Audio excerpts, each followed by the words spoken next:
Welcome to the Power in Motion podcast, the show for women who want to develop a kinder relationship with their body so you can feel healthy, happy, and confident without restricting food, doing torturous exercise, or constantly worrying about the number on the scale. I'm your host, Kim Hagel, size-inclusive fitness specialist and certified non-diet health and life coach specializing in body image. This podcast is here to provide weight-neutral, health at every size aligned information and coaching on sustainable habits and mindset shifts so you can feel your very best in the body you have right now. Let's lace up our runners and go for a walk while we chat. Hey there, friends, and welcome to the Joyful Movement Show. This is episode 50, which I just gotta say is a pretty big milestone that I am excited to be celebrating along with you today.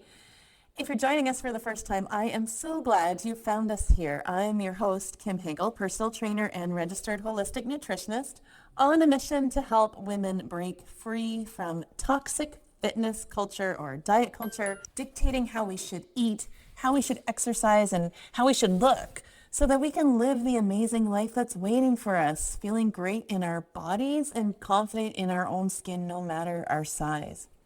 So we're getting closer and closer to that 1 year mark of this podcast, which I'm so excited about.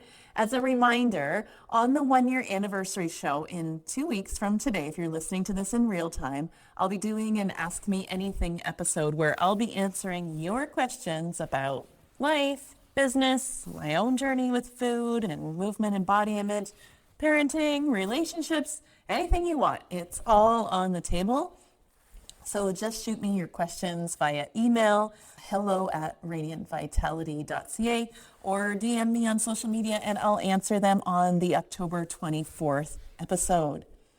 Now, I think it's perfect timing that this 50th episode is coming out right around when we celebrate Thanksgiving here in Canada, because this podcast community, this network of women who together are changing the way that we engage with movement and our bodies and ourselves, is one of the things that I am most grateful for this Thanksgiving. Of course, in addition to my family, friends, health, and so many other things. And it truly brings me so much joy to be able to connect with you in this way.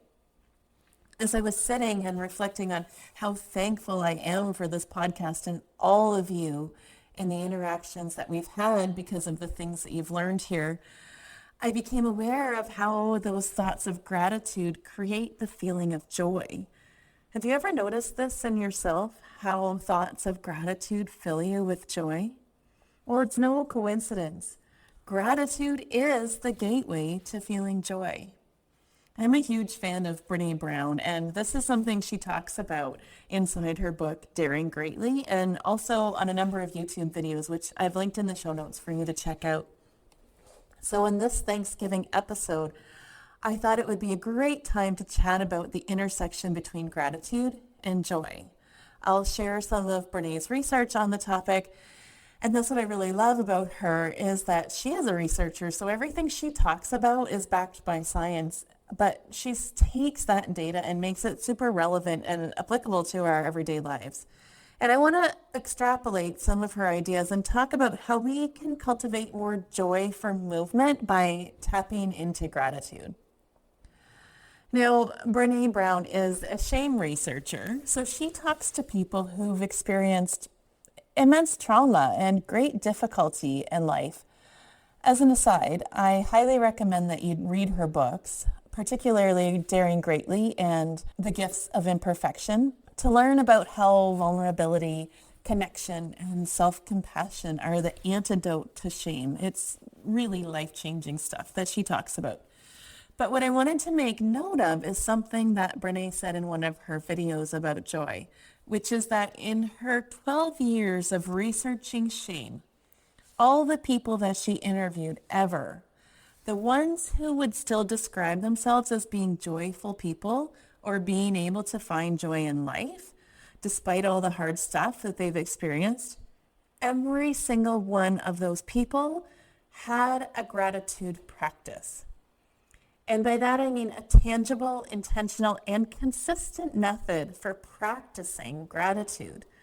Like every day journaling things that they're grateful for, or saying out loud at the dinner table with their family something that each person is grateful for. Even on the bad days, even on the days when it seems like everything in the whole world is wrong. In fact, maybe even, especially on those days, these people who feel joy in life dig deep, even on the hard days, to think of something to be grateful for. And I think that's such an important nugget of truth, and something that I know I've been guilty of getting backwards, and I think a lot of us get backwards. Gratitude leads to joy. Joy doesn't lead to gratitude. Do you follow me?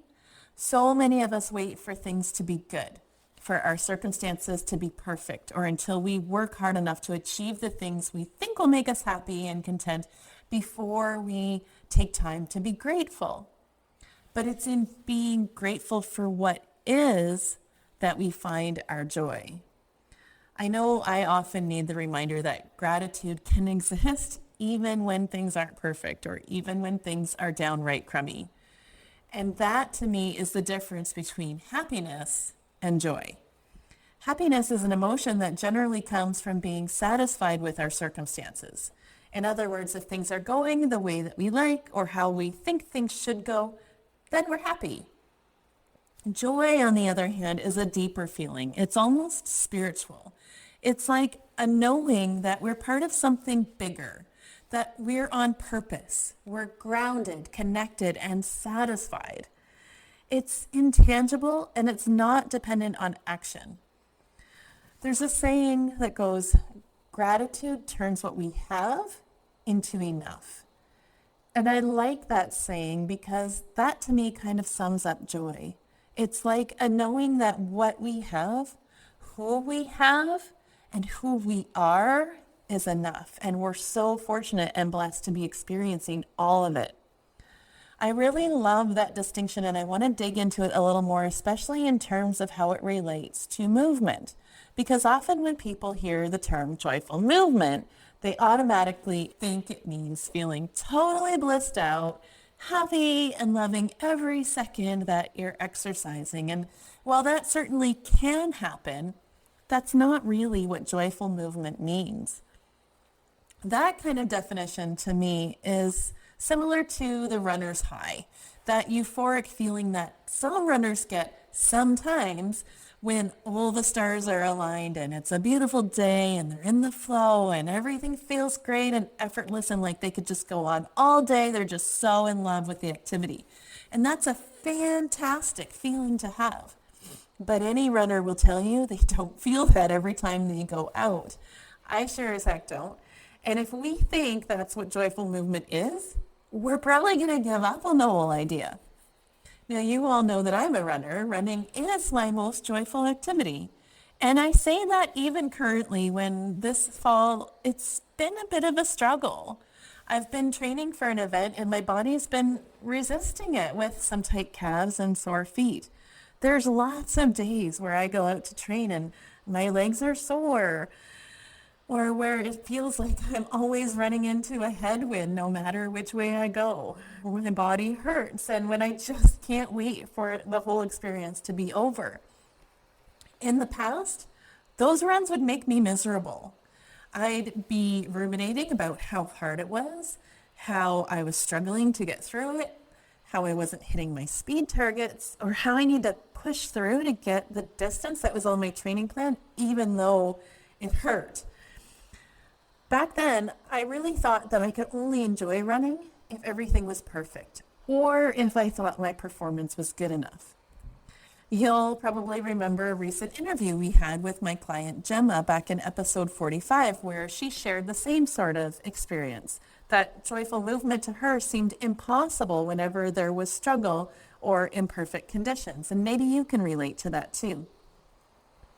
I think that one of the biggest things that keeps us unhappy is when we view what we have, what we can do, or ourselves in general as lacking. When we believe that our circumstances are stacked against us and we aren't good enough, Of course we're going to feel unhappy. But when we do this, we're taking a very narrow view. We're looking outside of ourselves, outside of this moment, outside of what we have to determine how we feel. And when we do this, we can't experience true joy and fulfillment. On the other hand, when we're able to pause and come back to the present moment and see the inherent value in ourselves and focus on what is good about our life, this moment in time, what our body can do today, and what we're able to experience as a result, that's where gratitude can come in. Being able to say thank you for what you have and seeing that what you have is enough changes how you experience those tough moments. I still don't get the runner's high all that often, but when I'm having those difficult run days, instead of focusing on all that's wrong, I now choose to take a deep breath, look around me, and be grateful for the beautiful area that I live in and that I get to run here. I can be grateful for the time alone to clear my head or listen to music or an inspiring podcast. I'm grateful that my legs, even though they're sore, are carrying me around and allowing me to experience this time. And I'm thankful for the wind cooling me as I run. And guess what? When I do this, I'm reminded of how fortunate I am to have this body and to be in this place and to be able to participate in this activity that feeds my body, mind, and soul. Instead of focusing on how hard it is and how much it sucks and how I'm not sticking to my training plan, which causes me to feel dread and to push myself harder just to get it done and hopefully meet my targets, instead, I slow down, reconnect to my breath and my body and the sights and sounds around me, and I begin to feel a peace come over me. It's that knowing that I was talking about, that what I'm doing is enough, that who I am is enough, that I don't have to hit targets for this to be a good run. In fact, it doesn't have to be a run at all. I can walk. No matter what I choose, it's enough. I'm enough. And therein, my friends, is the joy. It's not bliss. It's not euphoria. It's not everything being perfect. It's knowing that what I have, what I'm doing, and who I am is enough. Now, Brene Brown also talks about how joy can be the most terrifying human emotion. She spoke about this in an interview she did with Oprah on Super Soul Sunday, which is also in the show notes, and it really resonated with me. We as humans have a tendency to be terrified of joy because anytime we feel so deeply fortunate and blessed, the automatic tendency is to jump into dread that it'll be taken away, right? The whole, what if something happens type thinking.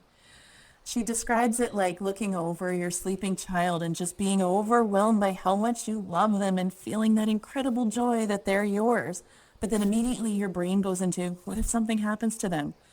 Like whenever we feel that deep, true joy, dread is right on its heels. Brene says that when we lose our tolerance for vulnerability, joy becomes foreboding. I just love that quote. In other words, in moments of joy, we try to beat vulnerability to the punch to avoid the letdown when the other shoe drops.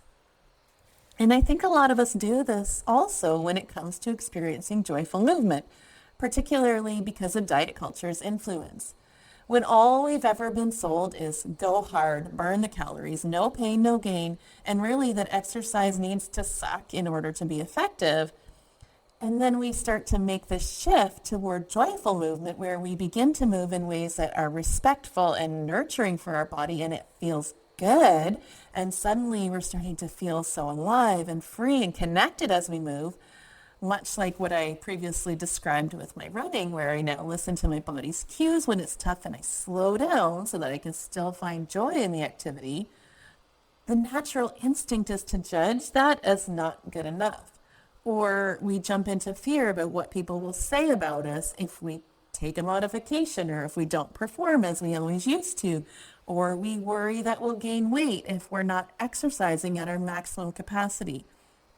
We snap back into that not good enough mindset and distrust of ourselves and our body. But Brene says what the joyful people do, which is an area of growth for me and all of us, is that instead of shuddering with terror, instead of letting the dread take over, when they experience joy, they express gratitude. So joy then is a cycle that begins and ends with gratitude. Gratitude begets joy, and gratitude sustains joy. So, my friend, if you've been struggling to get your head around this whole joyful movement thing, here's a few questions I'd encourage you to sit with and ponder. Number 1, are you confusing joy with happiness? Are you thinking that everything has to be just right before you can feel joy? Are you coming at movement from a place of needing to fix or change yourself, and only once you do will you be happy? And number 2, when you're moving your body or exercising, what is your self-talk? Are you focused on meeting targets, burning calories, doing your best, just getting things done, plowing through? And that leads into number 3, which is, if so, what can you be grateful for today? What do you have? What can you do?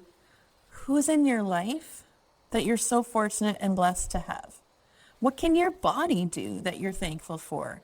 How does movement help you feel connected, alive, and free? So step 4 is not really a question, it's just a tip.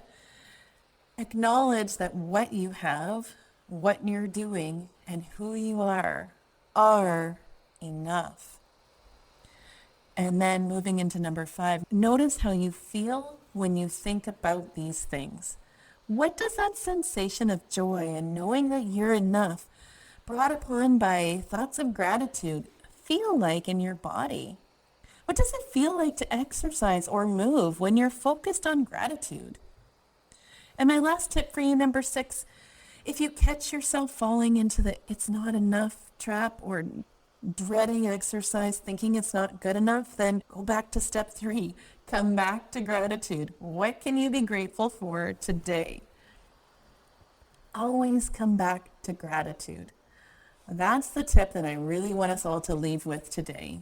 My biggest takeaway when I was researching this podcast is when Brene said that those people who are joyful have a regular gratitude practice.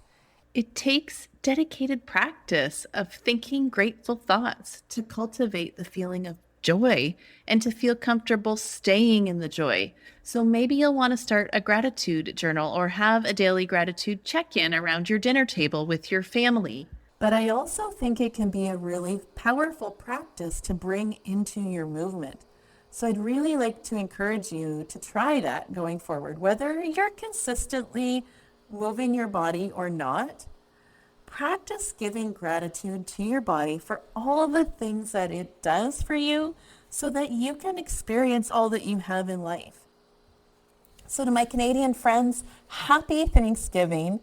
And to all of you, I just want to say with so much sincerity that I am grateful for you. I am grateful for you.